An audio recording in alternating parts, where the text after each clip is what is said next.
we are recording straight out of the GGF HQ studio in downtown Fredericksburg. With me today, I have someone who has a long list of accolades. I'm just going to go over a few. He's married and the father of two grown daughters, originally from New York, a retired Marine Corps Lieutenant Colonel. He, after that, went on to be the Assistant Dean of the McDonough School of Business at Georgetown University for 8 years. Following that, he spent 15 years as Corporate Secretary and Chief Operating Officer of the Marine Corps University Foundation, and is now the Board of Director on the Executive Committee as a member and Treasurer of Gwyneth Skiff Foundation. We have John Hales. Welcome, John. Good morning. Good to see you, Kristen. Good to see you too, John. So, as I mentioned, you have been a board member of Gwyneth Skiff Foundation over the past 4 years. And obviously there are a lot of great organizations and causes in our area. Why do you support Gwyneth Skiff? Well, we have a personal connection with Jennifer and Joel. They were our neighbors, lived immediately across the street from us for many years. And my wife was a teacher, Jen's a teacher, Joel a Marine here. And again, 2 daughters at the time. Great friends. My wife, Vicki, had Gwyneth in her 1st grade class. So we got to know the Griffins not only as neighbors, but as friends. And in particular, Gwyneth, an absolute sweetheart in the neighborhood. So there's that personal connection. And it's incomprehensible to me that the episode that happened, that Jen and Joel were capable of doing 2 incredibly important and valuable things, namely the passage of Gwyneth's Law and the establishment of the Gwyneth Gift Foundation. Both of those are, in my opinion, beyond commendable. I'm not sure if Vicki and I had experienced a similar situation, if we had the strength, the fortitude to do what they had done. So I hold them in the highest esteem. Absolutely, absolutely. They are 2 inspiring human beings. And as I've always said, it's been a privilege to be able to serve and be on the team representing the foundation, and to be able to work with Jen, Joel, and so many other wonderful people like yourself. Thank you. And you did touch on this a bit, John, but why is it important to you to serve on the GGF board specifically? Well, I find being a part of such a great organization and doing the kinds of things that we do is not only rewarding from a personal perspective, but I think it's rewarding from the community perspective.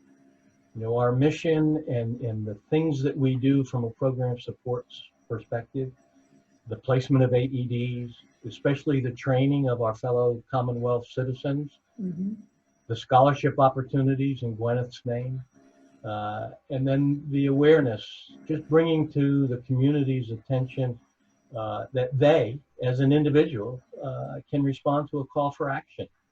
And all of those things keep Gwyneth and her memory alive. The board members are committed individuals, our supporters over the last several years, whether it's at training sessions or our wonderful fundraising events. They're all dedicated people and committed people and like what we do, because what we do, I think, has a potential immediate impact, especially from the training perspective. You know, if we train someone this afternoon and they're out to dinner this evening and someone has a cardiac episode, we would hope we've given them the tools to respond immediately and potentially save that person's life. It's just very, very rewarding on a variety of levels for me personally. Absolutely. And yes, the stories that come out of our trainings are just incredible. Yeah. So do you have a favorite part about being on the board? Well, I think I really enjoy the training opportunities, and I'm fortunate being completely retired. I'm able to support you and your fellow staff folks. If there's a Tuesday afternoon training opportunity to go out into the community and share my time because I have time, that's probably the most rewarding to see the reaction when people really get into the hands-only CPR. I think the way we have created it, it's not drawn out, it's not laborious. It gives them the steps that they need to do when and if they're called upon to do it. Our approach, I think, is spot on in terms of investing 45 minutes to an hour, depending upon the size of the group and the numbers of questions that we have. So that after a session, when those 20 people or 200 people walk out of the facility, I think all of us on the foundation board and staff can smile a little bit because there go 200 more potential life savers. So that's probably the highlight for me. Now you touched on some numbers there, John, talking about the training, and they range in size, right? Sometimes it's a group of 10 and going all the way up to 100 and beyond. Over the years, Gwyneth Skip Foundation has trained over 7,000 people in hands-only CPR. We've placed over 50 now, frankly, AEDs, and 6 lives have been saved due to these efforts. Where do you see the foundation going over the next few years? I've given that some thought. And again, being fortunate as a member of the executive committee, we look at the day-to-day operations of the foundation, but also that future, if you will, the long-range planning and strategic look. I see us branching out further from the epicenter, if you will, of Stafford and Fredericksburg. Reaching out perhaps in the next year, once the pandemic is under control, to Prince William and Fairfax County. We've done a few things in King George and Spotsylvania, but I think if we start branching out, much like a pebble in a pond, those outgoing circles, I think we will add to the impact that we have had in our immediate area here in Fredericksburg and Stafford. I also see potentially branching out Pennsylvania, Maryland, New Jersey, West Virginia, perhaps North Carolina. So I think as more and more people become aware of us, have participated in our events, our training events, our fundraising events. Again, we live in a very transient society. People who perhaps were at a training session that we had prior to the pandemic and they've moved away. They're now in North Carolina, they're now in South Carolina. Who knows? They could reach out to us and say, hey, we really were impressed with what you all do. How do I replicate that now that I've moved from the Fredericksburg area and I'm now in Columbia, South Carolina, or I'm in Savannah, Georgia, or just whatever. So I see us growing, hopefully over the next 5 or 7 years. Indeed, indeed. And as you know, our mission is to create a world where everyone can save a life. Starting here in our area, branching out, as you said. I think we've actually even had a few AED applications coming in from out of state. So we are well on our way. Yes. All right, now I want to talk a little bit about our events. You mentioned the events that we put on, our fundraisers, obviously. They help support the programs with the money that we bring in. But in your own words, from your perspective, John, what makes our signature events stand out? And people attend, say, a mom prom or a whiskey business? I think both of our events are very unique. Again, my 15 plus years at the Marine Corps University Foundation, we had 3 main fundraising events in the calendar year.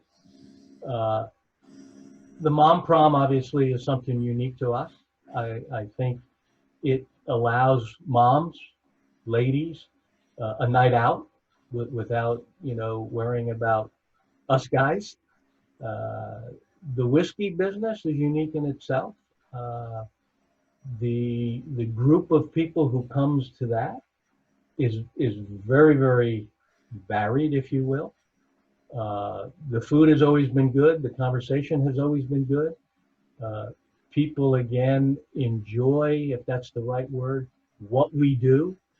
But I think more importantly at both events, it's an opportunity to see and hear about us and the impact that we do have, and therefore they can have by either supporting us or applying for an AED if they're in such a situation like that, or requesting us to do a training session for them because they're the general manager of an organization that has 50 employees, and maybe they've never thought about a training opportunity, or maybe even as a general manager might think they have an AED and might go back after the event and realize that, yeah, they do, but it's in a very unfriendly location, so they need to get it moved or just what.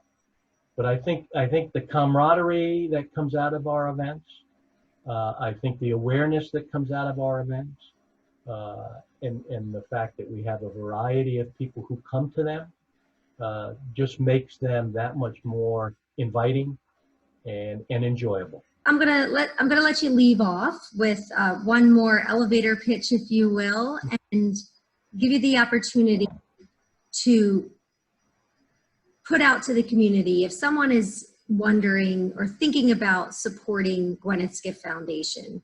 What would you say to them? Well, I think we're a great organization. We aren't about us.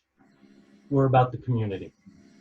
We're about giving people the opportunity to hone a skill or a set of skills that could be called upon in their own home when they're with grandparents, or at a restaurant, or at the soccer field when you're there watching your son or daughter play soccer. It's an opportunity to give back to your community.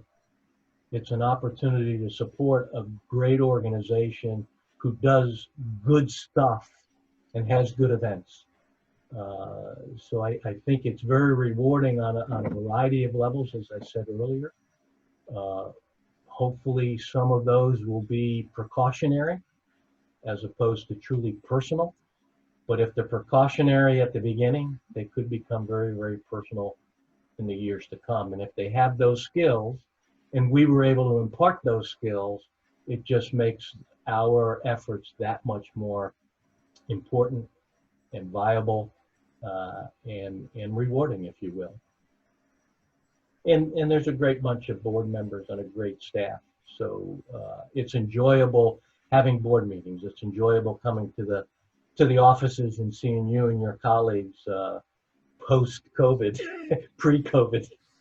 But yeah, I think it's a win-win if you're affiliated with Gwyneth's Gift Foundation in any capacity, whatever capacity you're able to share with us, we're willing to accept.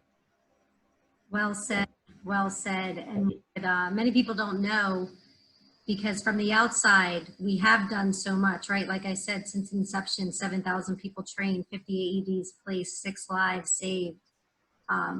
We're one of the new kids on the block, right? Gwyneth's Gift was founded in 2015, and we're going to be around for a long time. We're a small staff, but again, with a board that has representation from many different areas and backgrounds, we have a great support system, and the passion is there. So we're able to do so much with so little. And we just thank you for your service, John. It's a pleasure working with you. It's a joy to be affiliated with such a good group of people and an important opportunity for the community. Thank you for inviting me. Our pleasure, as always. So again, Mr. John Hales, can I call you retired Lieutenant Colonel John Hales? John is fine. Just John, but not just John. It's been wonderful talking with you, and thank you again. And we look forward to seeing you in person very, very soon. Okay, you take care. My best to everyone there at the office.